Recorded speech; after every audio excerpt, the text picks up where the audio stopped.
बंधाकोबीर गोटे रेसिपी खाई खाई सबुदिन विरक्त लगिलाणी तेणु मु भाविली कौन गोटे नुआ बनैबी।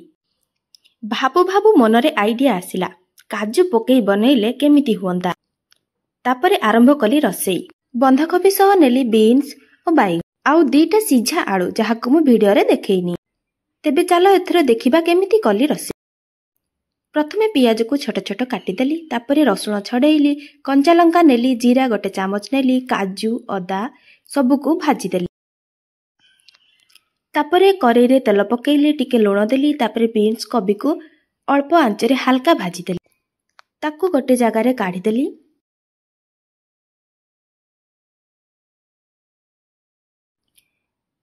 तापरे कड़ाई रे 3-4 चामच तेल पकई सेतिरे पंचफुटण देली।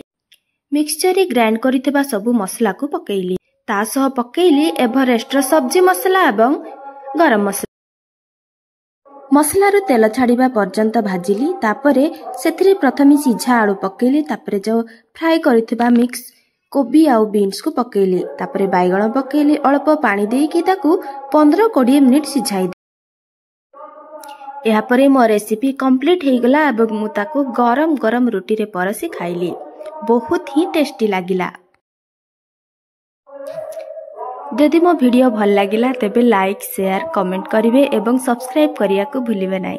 Thank you.